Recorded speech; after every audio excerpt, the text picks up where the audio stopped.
welcome back to my channel, and for the newbies, welcome. So today, I know it's I don't know if it's been a minute, but it's been like, I want to say maybe a week since my last video. So I kind of wanted to get on here and talk about these two movies that I just recently watched. It is a bit overdue because of course you got to jump on the trends, but I have the video ready for you guys today. And before I get into it, do not forget to like, comment, and subscribe, and let's get right into the movie reviews, okay? So the two movies that I recently seen was Fatal Affair, starring Nia Long and Omar Epps, and the second movie was The Old Guard. So I'm gonna touch base on Fatal Affair first, and then we'll go straight into The Old Guard, okay? So again, with Fatal Affair, it is starring Nia Long and Omar Epps. It's about a married woman, Nia Long. She has like a weak moment and she ends up having, I don't even want to say an affair because she didn't sleep with Omar Epps' character, but she sees him and they go out for a night of drinks. I'm sorry, this is spoiler alert, okay? So they go out for a night of drinks and pretty much, I think they just made out or something like that. And the story unfolds from there because he just gets aggressive and he gets crazy. He turns into a lunatic. He's just obsessing over her. He doesn't want her to be with her husband. He is calling her nonstop. He doesn't understand that it was just an entanglement and she's just trying to get away from his character. And so the movie progresses from there. And yeah, pretty much that's the movie. If you've seen a movie similar to that, that is exactly how it is.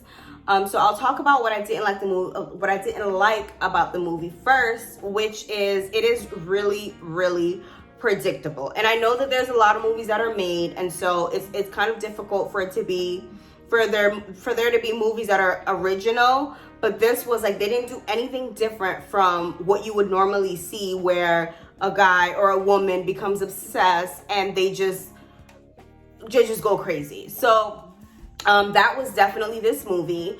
I didn't like how aggressive Omar Epps was from the beginning. Like, he was giving off controlling, aggressive vibes from the beginning, and she didn't even, being a lawyer, Nia Long's character, she wasn't even kind of like taken aback by it. She was just like, whatever. I didn't like the pacing, like it just seemed rushed.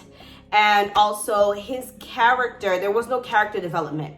You never find out why he's crazy. You never find out what was going on with his character as to why he was so obsessed with Nia Long. Like, I would have liked if they did maybe like a flashback showing those two characters in college, showing some type of history or background as to why he is so obsessed with her. And they didn't show that. So yeah, and one thing that I really didn't like was Nia Long's character. She had a friend in the movie and they seem like they've been friends for a while, and that friend begins dating Omar Epps' character, and he spins the narrative and he makes it seem as though Nia Long is the one who's crazy over him.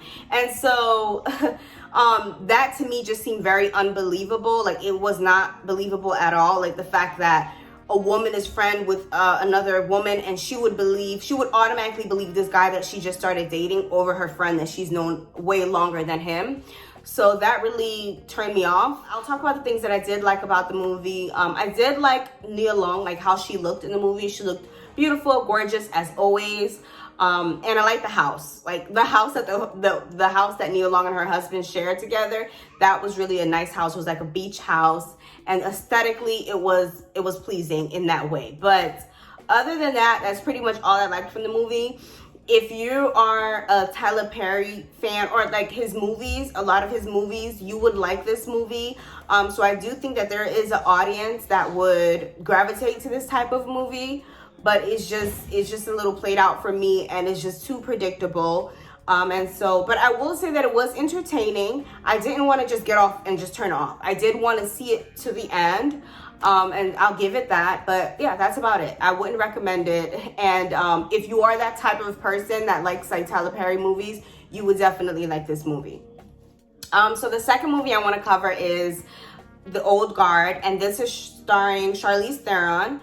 And it's an action about a group of immortals who fight behind the scenes. Like, they've been saving people and helping people throughout their whole existence, but they try to keep, like, they try to be secretive just because they are immortal, and I guess they're afraid of, or not afraid, but I guess they're skeptical of people, how people are going to receive them. And also there may be people that may try to experiment on them, which is what happens in the movie. Like, the villain, there's a villain or a guy, he's like a techie guy, and he tries to capture one of them and basically use one of them as a lab rat and to do tests on them and to create this product for money. So again, this is pretty much America.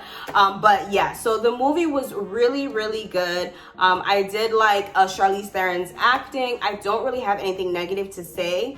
I guess my one little thing with it is that I would prefer, not to say that Charlize Theron did not kill this role, she did really well, but too often we see the same narrative of a certain type of savior, and so I would have liked for that to be a spin a little bit, maybe have a little bit of a minority in that role, but that's my only thing. Other than that, the movie was on point. Okay, if you like action, if you like great fighting scenes and a movie that you can watch with your man, definitely I would recommend this movie. The story is original. You know, we don't really see immortals in this, at least for me, like treated in this way. So it was really, really good. And one cool moment of the movie is that one of the characters, he betrayed them and he was banished. Like, they banished him for 100 years. So that just gives you a perspective of how long these people live. And then there's no sign as to tell when they actually die, or if they're capable. Well, they are capable of dying, but they don't have a timeline as to when their immortality will run out. So that kind of keeps you on the edge of your seat. You don't know who's really gonna live to see, you know, the next 50 years or 100 years. But yeah, so that factor of the movie was really, really good. Pacing was good. They had great character development. They had great, like, they had flashbacks, like what I was saying that they should have done with Fatal Affair. They had flashbacks. They kind of showed you the character's history. You got to know not each and every one of them, but you got an idea of where they came from, you know, how they got together, and they gave you so much background so that way you're fully invested into the characters and fully invested in the movie.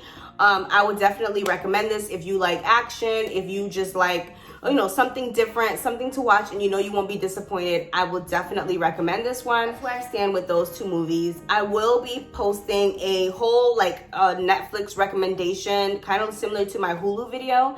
If you didn't get a chance to check that one out, definitely check out my Hulu, the movies and shows that I've been watching or that I've watched and that are really good. Video will be up soon, so definitely tune in or look out for that one. And do not forget to turn on your post notifications, and I'll see you all in the next one. Bye.